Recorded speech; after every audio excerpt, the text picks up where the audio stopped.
Assalamualaikum warahmatullahi wabarakatuh. Innal hamdalillah nahmaduhu wa nasta'inuhu wa nastaghfiruh. Wa na'udzubillahi min syururi anfusina wa min sayyiati a'malina. May yahdihillahu fala mudhillalah wa may yudhlil fala hadiyalah. Asyhadu an la ilaha illallah wa asyhadu anna Muhammadan abduhu wa rasuluhu la nabiyya ba'da amma ba'du. Puji dan syukur kita panjatkan kepada Allah yang Maha Ghafur. Kiranya kita sampai saat ini masih diberikan nikmat yang begitu besar, yang begitu banyak. Yang utama kita rasakan pada saat ini adalah nikmat iman serta umur serta sehat juga, sehingga kita bisa berjumpa kembali dalam kajian Ojon Peduli di setiap malam Jumat ini, yang pada saat ini membawakan merajut cinta karena Allah, ya. Salawat dan salam selamanya mudah-mudahan terlimpah kepada Nabi Muhammad Shallallahu Alaihi Wasallam. Sahabat-sahabat dan pemirsa semua, Ojon Peduli di manapun berada, terlebih-lebih Allah Subhanahu wa Ta'ala berfirman dalam surat Ali Imran ayat 61. A'udzubillahi minasyaitonirrajim. Qul in kuntum tuhibunallah fattabi'uni yuhibbukumullah. Katakanlah wahai Muhammad, barang siapa yang mencintai Allah, maka ikutilah aku. Niscaya Allah akan mencintaimu. Hal ini akan melebar luaskan tentang bagaimana tema tadi, yaitu merajut cinta karena Allah, ya. Yang kita tentunya tidak khusus ya kepada cinta yang dinamakan dua insan saja antara beda jenis, ya, tetapi juga cinta-cinta sebagaimana kepada keluarga Rasul. Yang pertama tentunya kepada Allah, kepada Rasulullah, keluarga Rasul, para sahabat-sahabat dan sahabat kita juga, dan tentunya juga dalam cinta antara dua insan tadi yang berbeda jenis, ya. Tentunya itu nanti juga bisa berkembang bagaimana juga pertanyaan-pertanyaan yang akan muncul atau lewat, ya, pada pertemuan kali ini. Hal ini akan menghidupkan suasana tentunya untuk semua sahabat Ojon Peduli. Di dalam satu hadis juga dikatakan, ya, sebagaimana hadis yang diriwayatkan oleh Bukhari Muslim. Di sini dikatakan yang artinya Bismillahirrahmanirrahim. Rasulullah Shallallahu Alaihi Wasallam telah bersabda, ada 3 perkara yang barang siapa memilikinya, ia dapat merasakan manisnya iman. Jadi 3 perkara yang apabila dia memilikinya, pasti akan merasakan manisnya iman. Apa saja? Yang pertama, yaitu cinta kepada Allah dan Rasul-Nya melebihi cintanya kepada yang lain. Atau selain keduanya, ya, tidak melebihi kecuali kepada Allah dan Rasul-Nya. Kemudian cinta kepada seseorang juga disebabkan karena Allah, ya. Dan membenci kekafiran sebagaimana dia tidak mau atau tidak suka melihat api neraka atau dimasukkannya ke api neraka. Nah, itu tema kita yang akan berkembang untuk pembahasan kali ini seperti itu. Nah, ini juga sudah muncul nih pertanyaan ya. Iya, ada pertanyaan ini yang muncul. Yang pertama, apa alasan yang seharusnya menjadi penyebab manusia memiliki perasaan cinta? Siapa saja yang harus dicintai? Bagaimana seharusnya memperlakukan orang yang dicintai? Wah, luar biasa ini. Pertanyaan yang kalau di dalam pujian itu excellent ya. Luar biasa, mantap. Kalau dalam skripsi itu bagus sekali ya. Jadi memang manusia itu sudah fitrahnya ya, sudah fitrah pertama diberikan cinta ya, oleh Allah, dan dia timbul dalam rasa pribadinya yang fitrah itu tadi ada rasa memiliki cinta. Maka kalau kita menengok kepada ini ya, ini bukan dalil tapi ini mah hanya guyonan mungkin. Sebagaimana koladul sumbang ya, cinta itu anugerah. Padahal anugerah dul sumbang juga itu dari dalil ya, dari mengutip dari hadis dan juga Al-Quran. Betul. Jadi manusia itu akan tumbuh ya rasa cinta berarti ada dalam kondisi normal ya. Nah, manakala justru akan berbahaya seseorang apabila tidak tumbuh cintanya, tidak nampak rasa cintanya, baik itu cinta kepada berbeda jenis, yaitu katakanlah kepada kalau laki-laki ke kaum Hawa, kalau perempuan juga ke kaum Adam ya misalnya, itu berarti abnormal kalau tidak timbul cintanya seperti itu.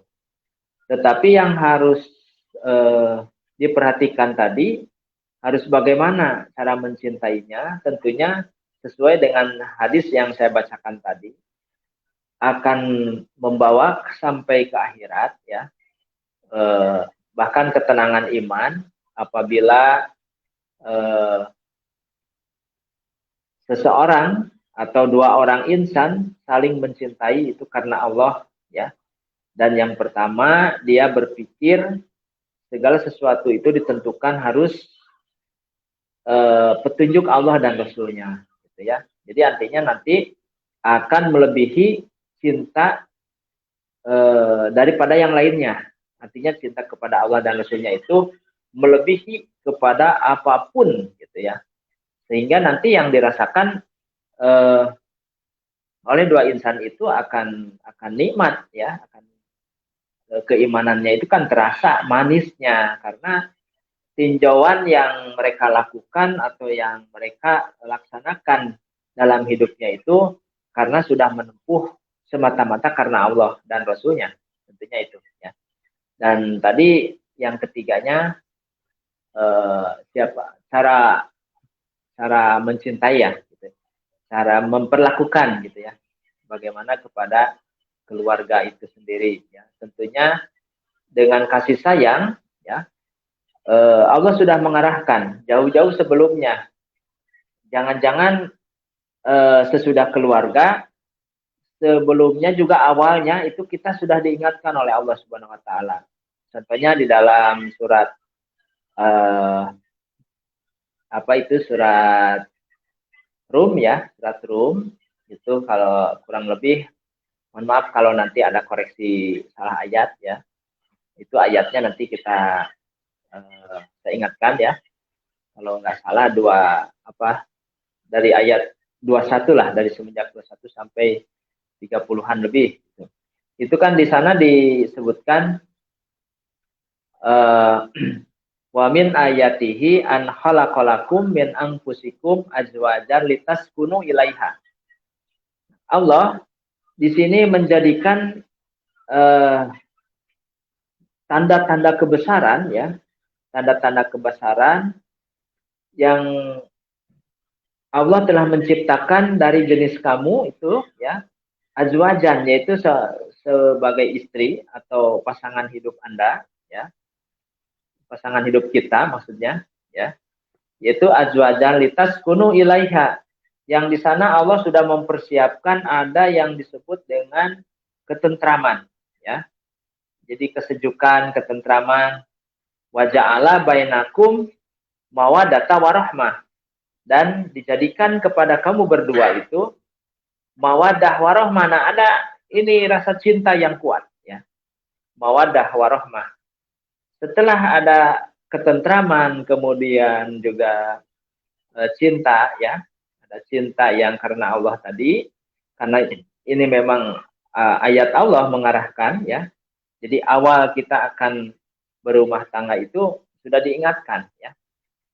Manakala ini penting sekali apabila di dalam pernikahan itu diharuskan adanya khutbah, ya, yang maknanya sunnah, gitu ya, sunnah Rasulullah ketika sebelum diakadkan, ya, ketika sebelum dinikahkan oleh orang tuanya, ya, oleh bapak sang istri itu, artinya Rasulullah menyuruh ittaqillah, ittaqillah, ya, bertakwalah, bertakwalah. Di sana adalah khutbah nikah, gitu ya. Jadi kita diperingatkan untuk bertakwa kepada Allah manakala ada 3 perkara yang harus tadi kita cerna dengan baik, yaitu tentang ketentraman nanti, ya, setelah berkeluarga. Kedua, ada kecintaan yang mendalam, dan cinta di sana tidak harus mengalahkan, ya, kepada Allah, maksudnya tidak harus mengalahkan cintanya berdua, tetapi justru dia akan mengutamakan dengan cinta itu yang awalnya kepada Allah dulu dan Rasulnya. Yang dicintainya itu, dia berbuat itu karena memang lebih cinta kepada Allah dan Rasulnya, begitu, ya. Nah, setelah itu baru Allah mengirimkan rahmatnya, ya. Kemudian artinya rahmat itu adalah sesuatu berkah dari Allah yang memang di sana diberikan satu keridoan dari Allah. Itu yang klimaknya itu adalah ridho Allah, yaitu yang disebut dengan kata-kata arhamun, ya, atau rahimin, yaitu rahmat, ya. Makanya rahmatan lil alamin itu muslim di sana disebut rahmatan lil alamin. Artinya bahwa seorang Islam itu berlaku, ya, setelah dia melaksanakan cintanya kepada Allah dan Rasulnya, tidak melebihi, maksudnya melebihi dari ya, dari yang lainnya, itu artinya tidak terkalahkan cinta kepada Allah dan Rasulnya, maka nanti kiprah hidupnya itu akan memberikan satu kesejukan, ya, kemudian keamanan, kemudian juga segala sesuatu yang nyaman, gitu. Artinya itu di sana ada ridho. Semua orang akan merasa terlindungi. Nah, itu yang disebut dengan rahmatan lil alamin, gitu ya. Itu. Nah, itu untuk pertanyaan yang pertama tadi, ya. Terima kasih kepada, mudah-mudahan belum puas, ya. Oh, nih udah nampak lagi, ya. Yang kedua, apa maksud cinta karena Allah, dan adakah cinta itu yang sesuai dengan tuntunan Rasul? Oh, tentu saja, ya. Tentu saja kalau kita kaitkan, jadi apa maksud cinta karena Allah, gitu ya. Jadi apa maksud cinta karena Allah itu memang kita harus mengawali bahwa segala sesuatu itu harus karena Allah, gitu ya. Jadi cinta karena Allah itu kita dalam memilih pasangan, dalam juga bergaul, dalam kita bertemu, kemudian kita berpisah, itu harus karena Allah, gitu ya. Harus karena Allah itu bagaimana? Artinya beginilah, kalau undang-undang, gitu ya, kalau misalnya aturan-aturannya itu harus merujuk kepada apa yang diturunkan oleh Al-Quran dan petunjuk Rasulullah, artinya hadis-hadis Rasul atau akhlak Rasulullah yang harus kita ikuti. Itu yang dimaksud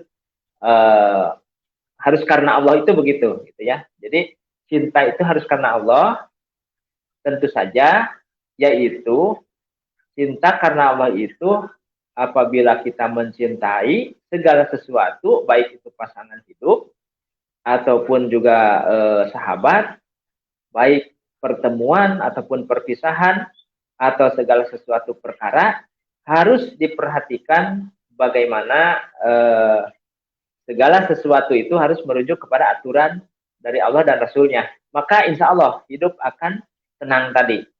Ya, kepada yang saya awal katakan dalam hadis Bukhari tadi, salasun man kuna halawatul iman, nah itu akan tiga perkara ya, apabila dimiliki oleh kita semua maka akan terasa nikmatnya iman. Yang pertama, tahabullah wa rasuli, gitu ya, cinta kepada Allah dan Rasulullah, wa masyimahuma, artinya melebihi dari yang lainnya, artinya cinta kepada Allah dan Rasulnya itu lebih yang utama, gitu ya. Kemudian tadi berikutnya itu apa lagi ya tadi, mungkin bisa timbul lagi pertanyaan yang kedua tadi.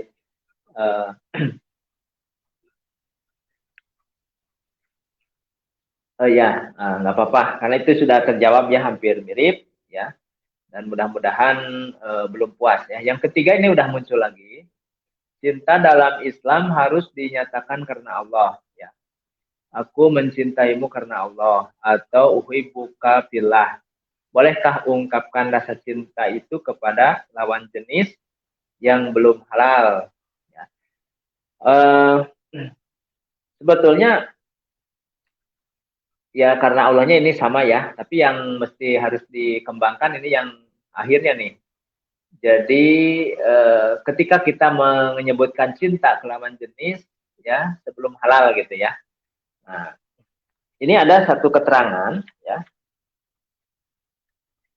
Ida ahabba ahadukum ahahu falya'limhu annahu ahabah. Ya. Jadi jika salah seorang di antara kalian mencintai saudaranya, hendaklah dia memberitahu saudaranya. Ya, memberitahu ya saudaranya itu bahwa dia mencintainya. Ini di dalam hadis riwayat Bukhari Muslim ya. Nah, ini artinya begini. Jadi boleh-boleh saja, tidak ada larangan, yaitu untuk menyebutkan cinta gitu ya kepada walaupun belum kenal misalnya, tetapi kita ada niatan untuk mempersunting misalnya ya, kalau untuk anak remaja gitu ya, anak pemuda gitu, pemudi gitu ya. Jadi boleh, dan itu harus diketahui oleh saudaranya si perempuan tadi, si ukhti tadi. Maka dengan diketahuinya oleh si saudara tadi, maka si saudaranya tadi akan memberitahukannya, karena ini sesuai dengan bahwa sahabat Rasul ya. Nah, sesungguhnya hamba yang dicintai di sisi Allah adalah yang mencintai Allah lewat hambanya, dan mencintai hamba Allah karena Allah di muka bumi ini, ya pun memberi nasihat pada orang lain. Nah, ini ada kata memberi nasihat kepada orang lain. Nanti ada saudaranya juga akan mengarahkan gitu ya. Ketika diketahui ya, makanya di dalam Islam itu ada yang disebut ta'aruf gitu ya. Jadi tidak dibenarkan untuk berholwat. Apa maksudnya holwat? Holwat itu seperti zaman sekarang itu ada pertemuan-pertemuan yang memang mengarah kepada arah yang salah gitu ya. Apa? Satu, tanpa ada izin keluarganya. Kedua, dia tidak ada orang ketiga ya. Karena di sana kalau tidak ada orang ketiga pasti ada setan. Itu yang tidak boleh ya, berholwat gitu. Tetapi kalau ta'aruf berterus terang, apalagi nanti jalurnya ke sana ada hitbah ya, untuk menghitbah, untuk mengikat gitu ya. Mengikat janji yang nantinya diteruskan kepada jenjang pertikahan gitu. Nah, itu seperti itu ya. Jadi betul sekali, ini sudah pertanyaan-pertanyaan tadi relevan sekali dengan keterangan-keterangan yang dari Rasulullah SAW. Seperti juga dalam Hasan Al-Basri tadi menjelaskan, kemudian Ibnu Abbas juga ya di sini menjelaskan bahwa ada salah seorang sahabat Nabi ya, sahabat Nabi Shallallahu Alaihi Wasallam bertemu denganku, ia memegang pundakku dari belakang dan berkata, "Amma ini uhibbuka, sungguh saya mencintaimu." Dia lalu berkata, "Ahbakallahu ladi ahbabatani lahu." Semoga Allah yang membuatmu mencintaiku ini turut mencintaimu. Jadi artinya Allah bisa menyertai, mencintai ketika ada kesungguhan kedua insan itu ya. Jadi tapi ini bukan cinta syahwat antara lawan jenis ya, tetapi ini sahabat. Mencintai di sini itu tidak lebih kurang bukan pengertiannya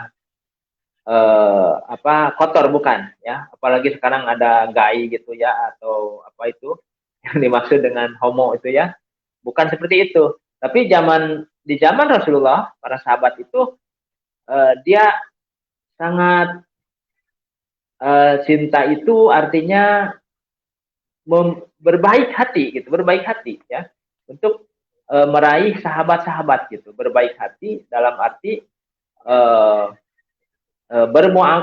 bukan bermuamalah, artinya untuk bercengkrama ya, artinya untuk bergaul gitu, dalam pergaulan ini memakai perintah Allah dan Rasulnya, karena dalam bersahabat bertemu baik nanti pun akan berpisah itu harus karena Allah. Nah itu yang dimaksud dengan cinta yang di luar syahwat, itu antara lawan jenis ya. Baik, itu yang ketiga ya. Mudah-mudahan juga belum puas ya. Oh ada lagi ya, yang keempat ada pertanyaan lagi nih.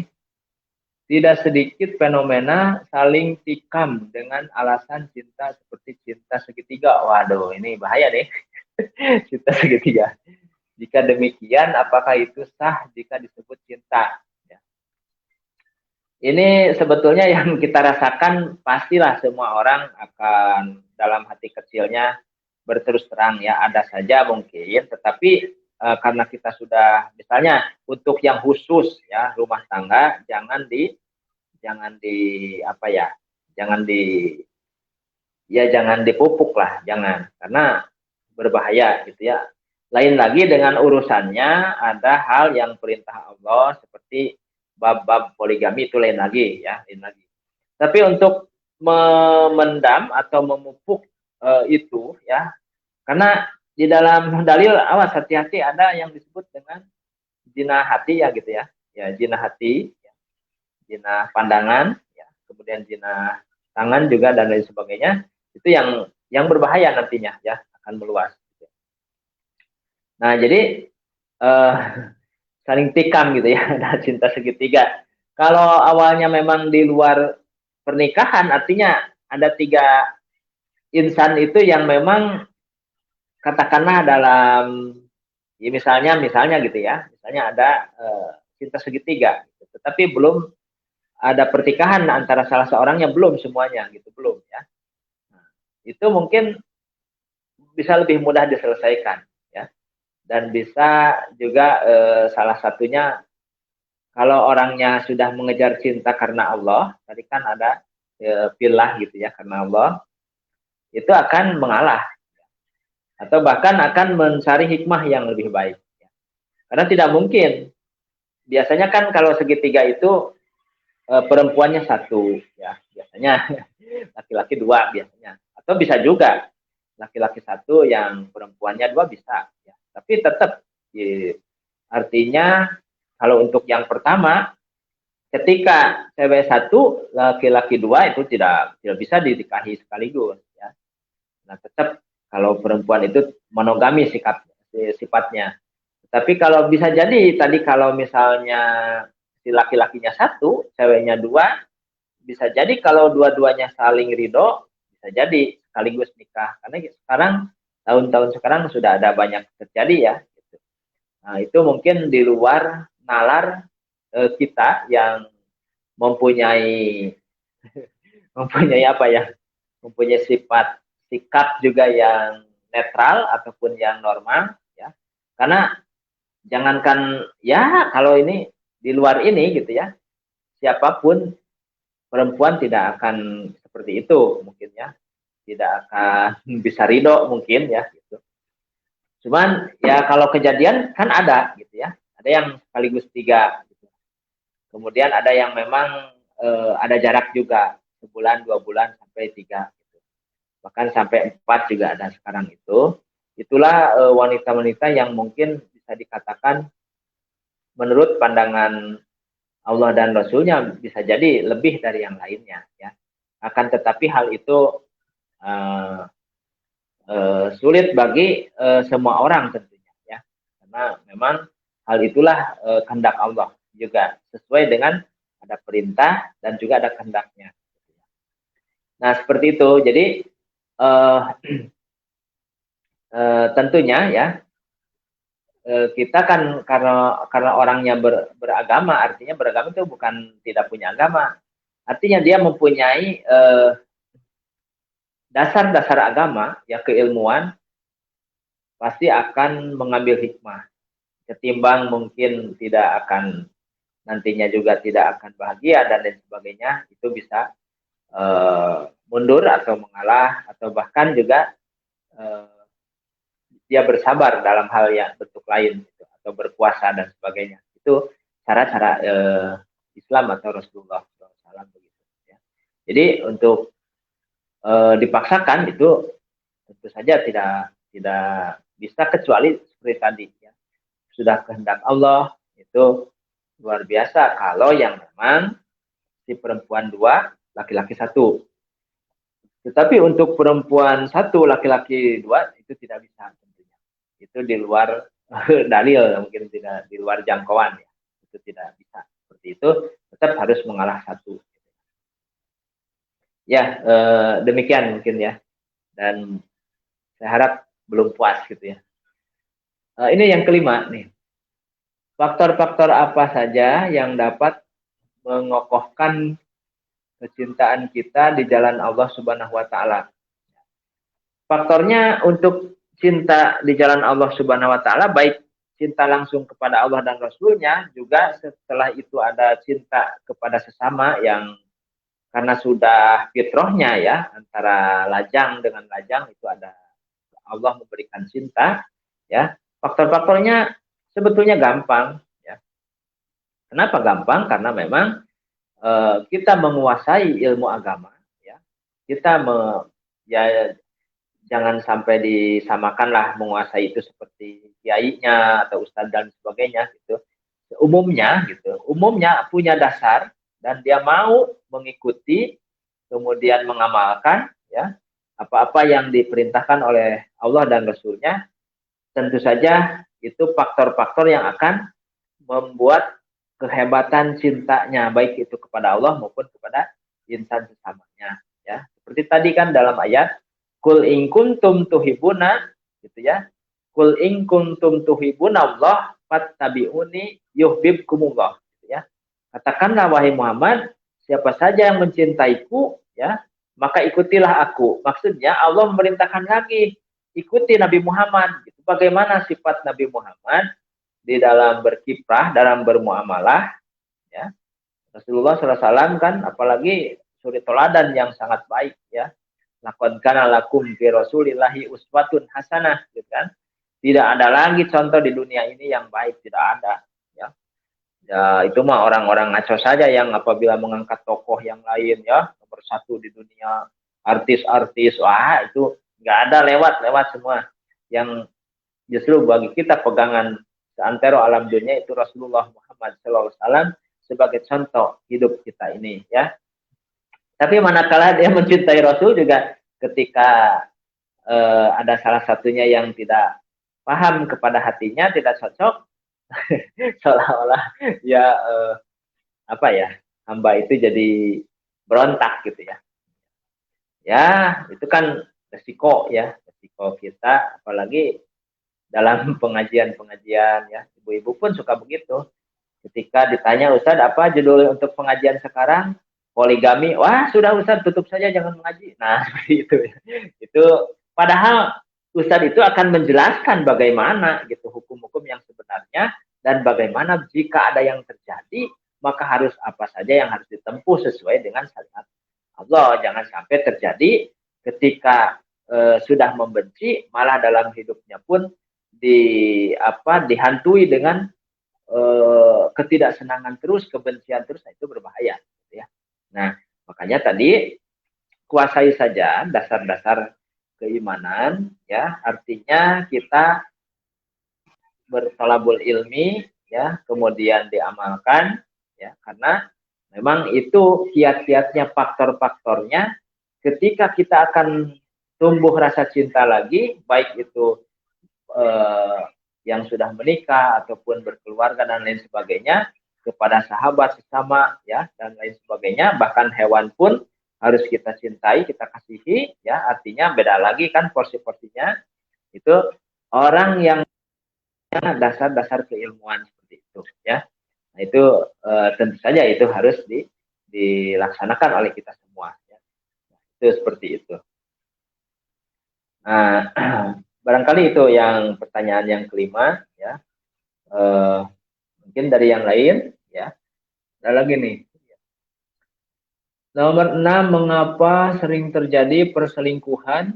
Bagaimana agar kita dijauhkan dari hal tersebut? Waduh, kalau hal itu saya juga kurang tahu ya.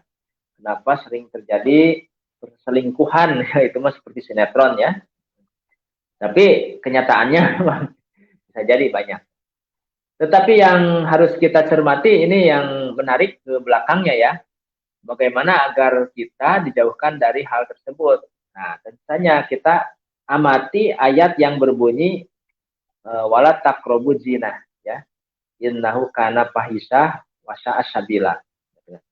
Dan jauhilah oleh kalian, jangan sekali-kali engkau mendekati gitu kan, zina ya. Perbuatan zina, karena perbuatan zina itu adalah dosa besar dan sejelek-jeleknya jalan ya.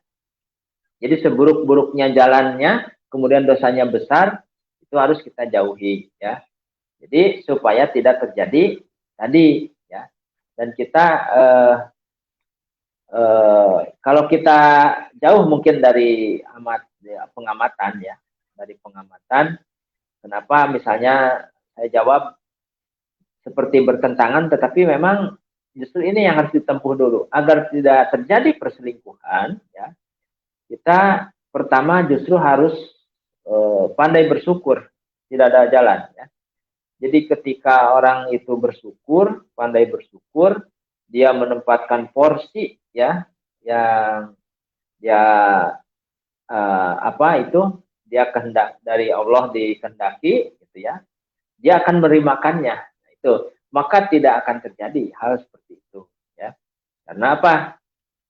Karena dia akan apa itu sadar diri ya, akan sadar diri. Setiap posisi orang itu akan sadar diri walaupun memang jabatannya apa ataupun bisa ditinjau dari kekayaannya dan lain sebagainya. Tetapi apabila ditunjang dengan kepahaman tentang ilmu, apalagi ayat yang tadi menjelaskan, ya kita itu akan bersikap hati-hati, ya.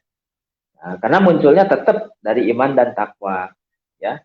Ketika orang bertakwa, dia akan berjalan di muka bumi ini dengan samartu wajtahaddu, artinya berhati-hati dan bersungguh-sungguh. Ya. Kemudian takwa juga menurut Imam Al-Ghazali itu al-khauf, ya. Artinya takut kepada Allah Subhanahu Wa Taala, berarti sama tadi berhati-hati. Ketika takut maka harus hati-hati. Ya. Seperti kita berjalan di jalan yang penuh duri, pasti tentunya tidak akan seenaknya kita berjalan, tapi kita semua perangkat tubuh kita ini termasuk apa penglihatan kita, yaitu mata kita akan lebih proporsional untuk melihat jalan supaya tidak kaki kita tidak tertusuk duri gitu. Nah seperti itu ya. Jadi intinya kita harus bersyukur dalam porsinya yang harus kita laksanakan. Waduh banyak sekali nih yang ketujuh ya. Cuman saya tidak bisa siapa yang bertanyanya, tidak bisa. Apakah bisa ditampilkan mungkin ini ya? Dari siapa nggak tahu, tapi nanti kita lihat ya. Apakah benar bahwa cinta sehidup semati itu ada? Apakah di surga bisa bertemu lagi? Oh tentu saja. Ini memang seperti bahasa-bahasa yang hayalan kita gitu, yang bikinan. Tetapi banyak dalil mengatakan bahwa ketika kita hidup di dunia ya karena Allah gitu. Kemudian sampai ke akhirat pun apabila sama gitu nilai amal solehnya, dia bisa di surganya bersatu kembali ya. Bersatu kembali dengan catatan di dunia mungkin yang kita rasakan seperti ini, tetapi di surga itu ada perubahan-perubahan yang lain seperti dunia ini, ya. Misalnya salah satu, ketika kita di dunia dikehendaki oleh Allah itu, misalnya ya, postur tubuh kita atau muka kita menurut penilaian orang itu jelek gitu ya. Nah, tetapi dengan jeleknya apa gitu, misalnya gitu ya, kita kurang beruntung gitu ya. Nah, tetapi akhlak kita, amal soleh kita itu luar biasa, maka nanti di surga akan berubah, ya. Akan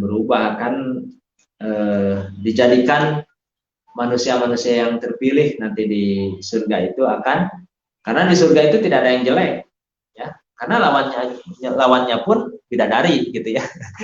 Gitu. Nah, kalau misalnya ya kita makanya kan di dunia ada yang disebut dengan harus bersyukur tadi itu, bersabar, bersyukur, karena kehidupan yang sebenarnya itu nanti di akhirat, ya.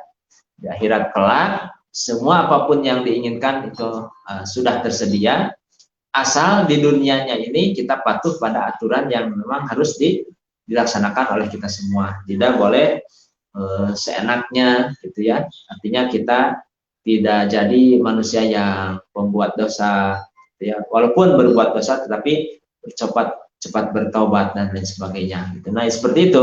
Jadi ada dalam ayat Al-Quran pun, udhulul jannah antum wa azwajukum wa abaukum. Artinya jangankan suami istri ya, karena kan tadi diperintahkan oleh Allah, silakan kamu masuk ke surga karena dengan amal soleh tadi di dunia, ya, dengan istri kamu sekalian, dengan bapak-bapak kamu sekalian. Artinya bisa sekeluarga, bahkan keluarga ke atas, ya, artinya ke orang tua kita, bahkan juga ke anak-anak kita apabila kita selama di dunianya itu berkiprah, ya, berkiprah, kemudian menurunkan juga ilmu-ilmu yang memang diperintahkan oleh Allah dan Rasulnya. Artinya mengajarkan kembali, sehingga anak-anak kita sampai cucu kita itu, sampai nanti cucu kita juga punya anak, semua berpegang teguh kepada ajaran Allah dan Rasulnya. Insya Allah yang dimaksud dengan antum wa ajwajukum wa abaukum itu, ya, kalian masuk ke surga semuanya itu di dalam surat An-Nisa itu, ya, itu ayat kira-kira ayat 23 ya. Di dalam An-Nisa itu tentu saja akan terlaksanakan, ya, seperti dalam pertanyaan tadi. Apakah kita bisa bareng lagi gitu ya? Karena istri teh sisihin ke batur gitu ya, bisa. Dan di surga itu tidak akan ada cemburu, tidak akan ada rasa keluh kesah, ya. Buat apa di surga masih kena mikir, wah, baheula itu yang begini yang kasih anu gitunya. Itu boleh nanti bidadari pun itu boleh istri kita langsung, juga boleh meminta tawaran kepada Allah Subhanahu wa taala. Begitupun perempuannya boleh itu, ya, meminta bidadara gitu ya. Artinya yang bolehkah atau suami kita yang dirubahkan mukanya gitu ya, postur tubuhnya itu, karena nanti di surga itu insya Allah dijamin berubah gitu ya. Umur pun akan mudah kembali semua gitu ya. Nah seperti itu. Jadi bisa, dan itu ada dalilnya gitu ya, akan bisa bersatu kembali ya. Ya, ini ada pertanyaan nih dari Anggi Ahmad ya. Ini langsung dari Facebook ya. Assalamualaikum Ustaz, jika kita mencintai makhluk melebihi cinta kita terhadap Allah, apa sih yang akan kita dapatkan? Apakah kita berdosa atau bagaimana Ustaz? Ya, tentu saja. Dari Anggi terima kasih. Waalaikumsalam warahmatullahi wabarakatuh ya. Karena tadi awalnya juga disuruh kita itu jangan cinta berlebih ya kalau sesama makhluk gitu. Tetapi justru kita diperintahkan cinta kepada Allah dan Rasulnya itu melebihi dari cinta yang lainnya, ya. Seperti jangan dikatakanlah Rasulullah atau sahabat-sahabat ya, tabi'in luar biasa bagaimana dia kecintaan terhadap Allah Subhanahu wa taala, sampai-sampai ada juga sahabat ya. Nanti juga pemirsa akan tahulah ada pengarang-pengarang kitab ya, itu dia itu sampai melepaskan nyawanya, ada yang di penjara, ada juga yang di luar juga ya, artinya tidak di penjara, sampai tidak pernah, belum menikah dia sudah meninggal duluan gitu ya. Itu karena saking cintanya terhadap Allah Subhanahu wa taala, karena memikirkan ilmu gitu ya, dia menyusun. Artinya dia bukan tidak ada niat untuk nikah, tetapi dia karena memang ditakdirkan oleh Allah ya, masih muda pun meninggal, kemudian belum sempat untuk melaksanakan sunnah Rasul, dan dia dipanggil oleh Allah gitu ya. Jadi apakah berdosa? Katanya tadi, kata Anggi, kalau mencintai makhluk atau sesama itu melebihi dari kepada cintanya kepada Allah dan Rasulnya. Tentu saja tidak boleh ya, tidak boleh, tidak boleh ya. Allah jangan dilupakan, karena kalau cinta terhadap makhluk ataupun apa itu dunia ya, nah, itu ya banyak kan teguran-teguran dari Allah Subhanahu Wa Taala ya.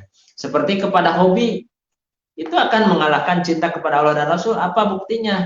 Jangan jauh-jauh di kita hobi kepada olahraga misalnya, punten-punten tapi ya olahraga sepak bola, bola voli, bulu tangkis. Siapapun orang pejabat atau orang pengangguran, waktu bulu tangkis mah dia sampai malam, tengah malam pun jadi. Tapi ketika datangnya sholat tahajud ataupun sholat subuh, nah kalau bagus-bagus ya yang langsung dilaksanakan gitu ya. Tapi kalau yang ketinggalan misalnya atau ketiduran sampai kesiangan, nah seperti itu. Ataupun kita betul memang diposisikan seperti itu ya. Rata-rata kita tidak mau disebutkan lebih cinta kepada makhluk, tidak mau kan, kepada hobi tidak mau. Tapi kenyataannya memang kita itu ya seperti itulah. Karena memang dengan kesibukan itu sholat jadi lalai. Artinya berarti kecintaan kepada Allahnya dan Rasulnya itu masih kurang, ya, masih terkalahkan. Ya, artinya tentu saja mungkin kalau berkaitan dengan tadi yang dikatakan oleh Anggi, apakah berdosa? Ya, ya bisa saja mungkin ya, karena memang tadi bisa melalaikan, ya. Jadi memang seharusnya kita maksimalkan cinta kepada Allah dan Rasulnya, artinya akan lebih mendahulukan perintah Allah dan Rasulnya. Tetapi rata-rata memang jangankan tingkat kita-kita ya, para kiai saja sekarang atau yang lainnya biasanya memang begitu ada acara-acara dunia ya, memang niatnya untuk akhirat juga gitu ya. Misalnya workshop, rapat atau apapun ya, pertemuan misalnya antar kiai, begitu datang adzan berhenti dulu katanya. Setelah adzan berhenti bukannya bergegas cepat sholat, malah meneruskan lagi rapatnya gitu, workshopnya atau apapun. Ini saya terus terang ya, karena saya juga sebagai katakanlah berkiprah di mencerdaskan dunia, mencerdaskan bangsa ya gitu. Saya kadang protes dalam hati yang sangat paling dalam dan besar sekali gitu ya. Kenapa ini teh? Kok Allah yang pertama ya, yang punya apa-apanya, Allah yang menggerakkan kita, yang menghidupkan kita, yang akan mematikan kita, yang akan memperhitungkan juga amal kita, gitu ya. Tetapi masih kalah gitu ya oleh aturan manusia. Ketika apakah gitu ya? Padahal lebih baik didesain gitu ya waktu-waktu itu. Jadi orang yang apabila pimpinan, memang kalau pimpinannya iman dan takwanya betul-betul ya, seperti orang-orang yang berilmu dalam agamanya mantap, pasti ya itu akan menginstruksikan ya ke seluruh bagian apapun bahwa untuk umat Islam harusnya gitu ya, ketika datang waktu sholat, sebelumnya harus dihentikan dan siap-siap untuk sholat. Setelah sholat mau sholat, mau istirahat dulu atau mau langsung lagi itu tidak masalah. Nah, harusnya seperti itu. Gitu ya. Dan selanjutnya ada dari Nabilah ya, Nabilah Kia, ada pertanyaan, bagaimana kalau hasil sholat istikharah dalam memilih jodoh ternyata berbeda dengan pertimbangan logika. Jadi pilih yang mana ya? Terus terang untuk pertanyaan ini ya, saya juga belum belum paham betul gitu ya apa yang dimaksud dengan hasil dari istikharah itu gitu ya. Apakah memang katanya ada tanda-tanda apa gitu ya.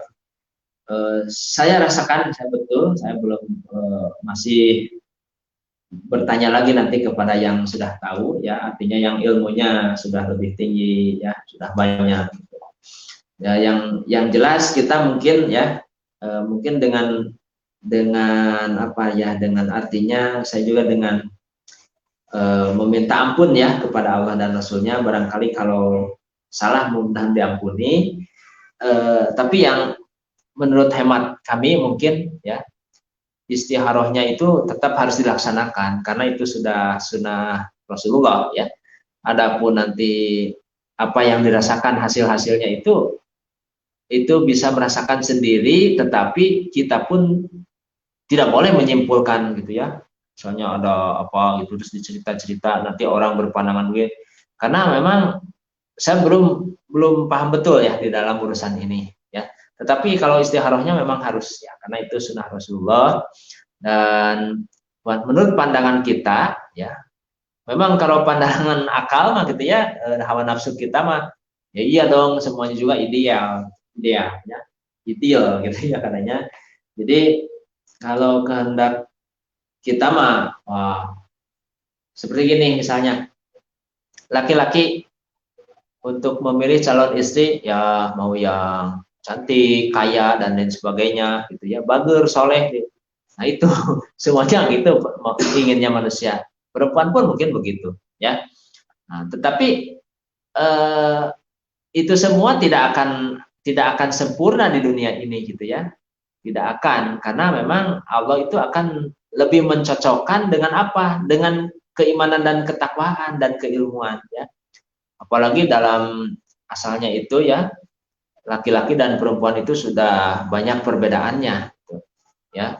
Yang di awal, kalau apalagi ahli tafsir ya, para ustadz menjelaskan dari tulang rusuk yang bengkok makanya harus diluruskan itu, waduh mendalam sekali itu. Nah seperti itu mungkin. Nah itu pertanyaan yang berikutnya. Terima kasih tadi ya. Oh ada lagi nih, Akbar Nawawi ya. Saya mau nanya tentang pacaran. Pacaran atau bercinta itu haram tidak Ustaz? Atau dalil yang memerankannya? Terima kasih ya. Di dalam Islam betul tidak ada nama pacaran ya. Tapi pacaran yang memang kata-kata kita ya. Kata-kata kita. Karena kita orang Indonesia ya namanya yang disebut dengan ta'aruf pacar gitu ya. Pacar atau pacaran. Tetapi dalam bentuk koridor namanya itu karena sudah image-nya itu pacaran itu dibawa oleh oknum gitu ya, oleh oknum negatif. Nah, makanya kita ganti dengan ta'aruf ya. Tetapi tentu saja ta'aruf itu sendiri ada aturan-aturan gitu ya, batas-batas. Kita berkunjung ke rumah orang tuanya dengan ada disaksikan gitu ya, artinya dibarengi gitu dan lain sebagainya, tidak lebih dari itu ya, tidak lebih dari itu. Wah akan panjang sekali ya karena kalau sekarang aja ya maaf ya, misalnya sebelum nikah saja sudah ada pre-wedding gitu ya, sekarang itu banyak ya. Mohon maaf ini karena di dalam dalil tidak ada pre-wedding itu. Kenapa?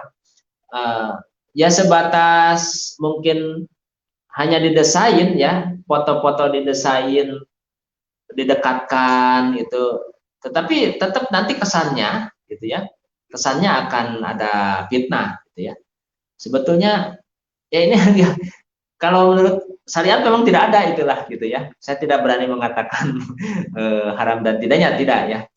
Tetapi ya yang jelas itu Rasulullah, kita nyontoh ke Rasulullah yang pertama ta'aruf, kemudian kalau masih lama misalnya untuk jenjang nikah ada hitbah dulu ya.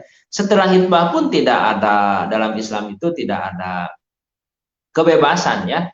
Kalau sekarang itu kan ya namanya juga memang zaman mempengaruhi sekali ya, kemudian juga keilmuan orang tua masih awam dalam agama, kemudian masih terbawa oleh sinetron ya.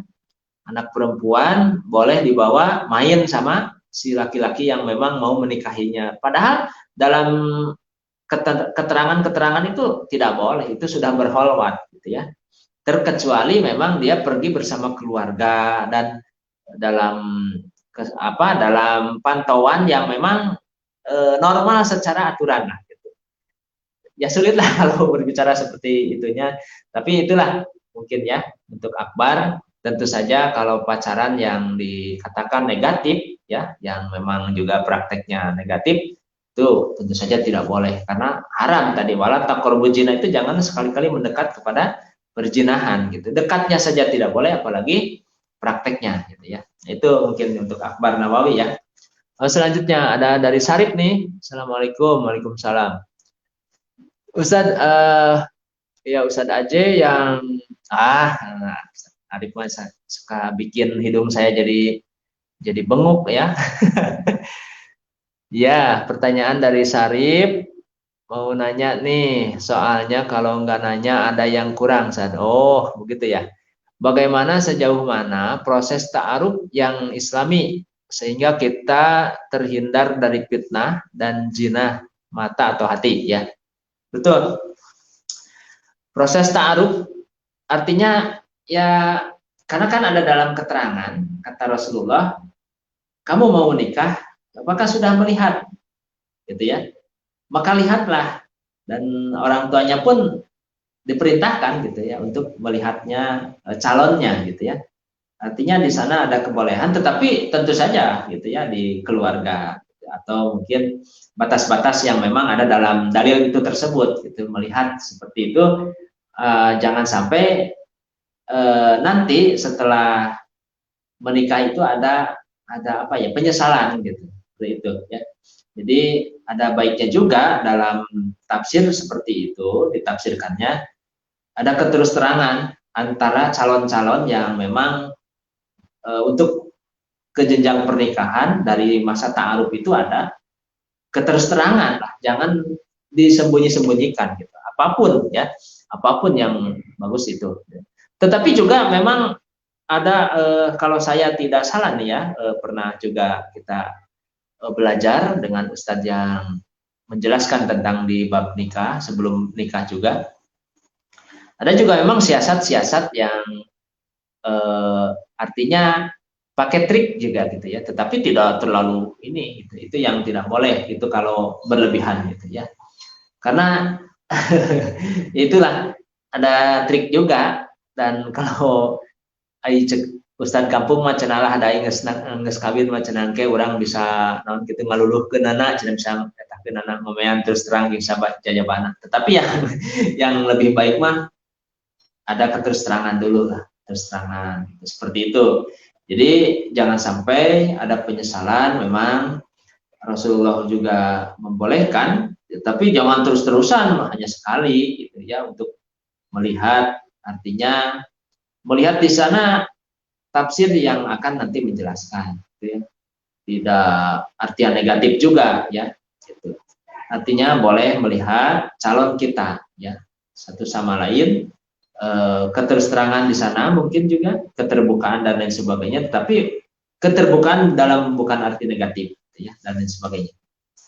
Nah, seperti itu mungkin ya Kang Arif ya, Mas Arif, terima kasih nih. Selanjutnya dari Julpa ya.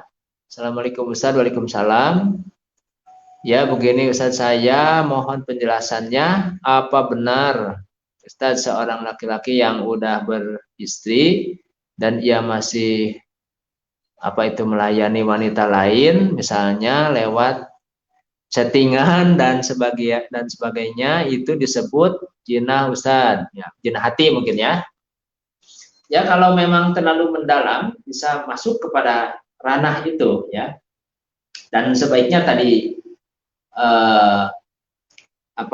kita menghindari saja dengan hobi-hobi kita yang lain lah gitu, supaya memang terhindar gitu.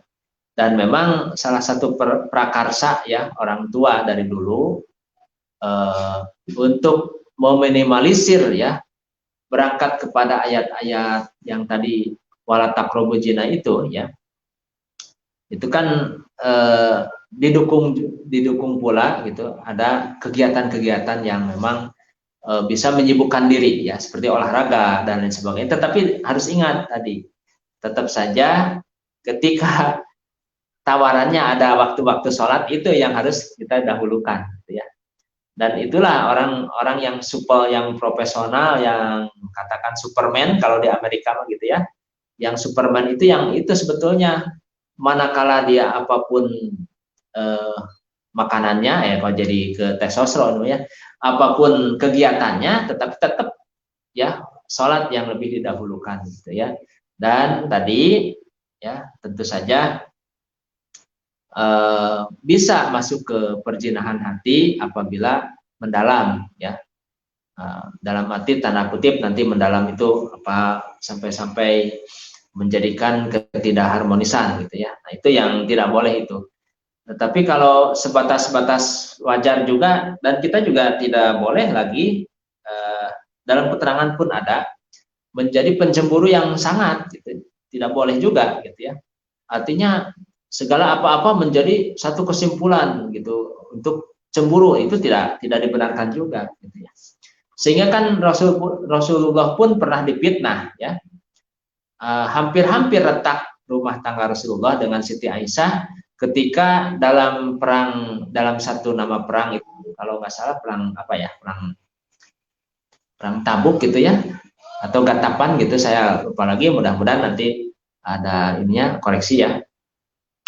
Itu bahwa Siti Aisyah itu tertinggal rombongan, artinya tertinggal rombongan pun bukan arti tidak diketahui oleh penyisir gitu ya. Jadi ada satu penyisir yang memang bertugas untuk melihat istri Rasulullah Siti Aisyah jangan sampai ketinggalan gitu ya. Itu pun jarak jauh gitu, dan juga ada mahram yang lain gitu ya. Tetapi memang karena Abdullah bin Ubay ataupun yang lainnya orang munafik gitu ya, di sana dia membuat fitnah. Sampai-sampai Rasulullah di sana kecemburuan timbul dengan Siti Aisyah pun sama, dan sampai mau retak. Nah seperti itu. Jadi memang harus dihindari ya dari hal-hal yang memang akan menimbulkan fitnah-fitnah, apalagi nanti timbul kepada jinah hati itu sendiri gitu ya. Nah seperti itu ya. Mudah-mudahan tidak puas. Oh masih ada nih. Wah dari Kalimantan nih, dari Kang Yoki Rahmat. Aduh, apa kabar nih, Bang Yoki? Damang mungkin ya. Alhamdulillah sehat-sehat ya semua. Mudah-mudahan berkah dan di Kalimantan tidak banjir ya. Mudah-mudahan. Ya. Assalamualaikum Ustaz. Kumaha orang getol ibadah tapi suka pinjamkan uang ya anakan gabungannya. Ya, ya bolehlah di luar tema juga boleh sebetulnya ya, nggak apa-apa lah. Ya semestinya ibadahnya memang tetap harus dipertahankan bahkan lebih giat, tetapi juga harus juga dihentikan yang melanggar syariatnya itu ya, seperti kita yang meminjamkannya itu menentukan untuk meminta, nah itu yang tidak dibolehkan, itu yang kena terhadap ribanya itu atau haramnya itu ya. Tetapi kalau begini kita membantu orang ya, karena kalau itu kan sudah tentu profesi bank ya, tidak mau itu profesi bank, makanya banyak ustadz-ustadz juga yang sampai melarang jangan sekali-kali minjam ke bank atau apalah dengan bank gitu ya. Memang ya itu ada riba dan sebagainya. Tetapi itu juga dalam usul fikih ketika terjerit apa tidak ada jalan keluar, mungkin darurat mungkin itu juga ya. Cuma yang harus dipertahankan itu orang yang suka memberi pinjaman uangnya sudah bagus, sudah baik, tetapi jangan jadi profesi yang memang ditambahi dengan tadi implik-implik harus jadi segini gitu. Misalnya saya pinjamkan uang 100.000 tapi nanti kamu kembalikan harus jadi 110.000 atau 105.000 atau 120.000. Nah itu yang tidak boleh oleh agama gitu ya. Karena itu walau bagaimanapun yang 10.000-nya itu adalah riba gitu ya, atau bunga uang tadi gitu ya. Itu tidak boleh, terkecuali yang itu tidak ngomong dan dia ikhlas, kemudian yang dipinjami karena merasa bersyukur sudah ditolong, kemudian dia dalam mengembalikannya ada rezeki lebihnya, dia memberi, ini saya terima kasih nih atas ditolongnya, saya kan pinjam 100.000 tapi saya masih ada rezeki nih, saya tambahin nih 10.000 atau 20.000. Nah itu luar biasa, itu yang memang harus dikembangkan. Dia juga berinfak lagi gitu ya. Nah itu yang harus, yang bagus mah. Tapi kalau tadi memang seperti yang Kang Yoki tanyakan itu memang tidak boleh ya, karena ya lebar lah ibadahnya, getol gitu apalagi nanti akan tertahan nanti pahalanya oleh perbuatan itu ya. Mudah-mudahan belum puas ya Kang Yoki. Ya, oh masih dari Ahmad nih. Ada lagi Anggi Ahmad ya. 21 ya. Ya, 5 menit lagi ya pemirsa dan sahabat-sahabat. Ini satu lagi lah dari Anggi. Ustadz mohon izin boleh satu lagi pertanyaan, apakah boleh menyebutkan nama seseorang dalam doa kita agar dia menjadi pasangan kita? Karena memang di dalam sholat istikharah itu disebutkan boleh ya.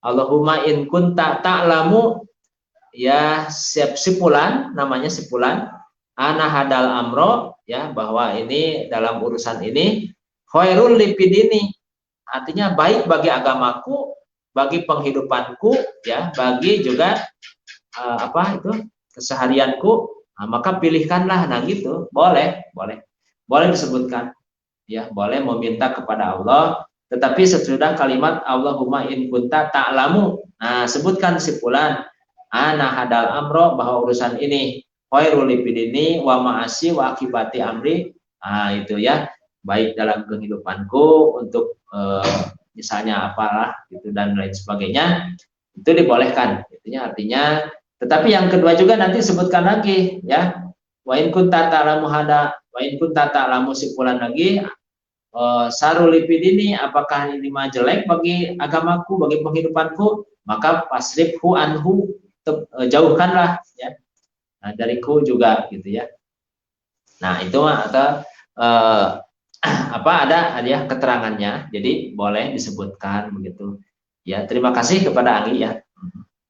Dan nampaknya nih waktunya untuk pemirsa, jadi kesimpulan yang memang bukan artinya maksimal ya, bukan artinya final, tetapi tema yang tadi itu adalah bahwa kita dalam hidup betul untuk menempuh cinta kepada Allah dan Rasul itu mengalahkan kepada segalanya, memang kita masih dalam belajar. Karena apa? Karena memang kita hidup di dunia itu terus diarungi oleh setan ya, baik setan jin dan setan manusia itu terus mengganggu kepada kita.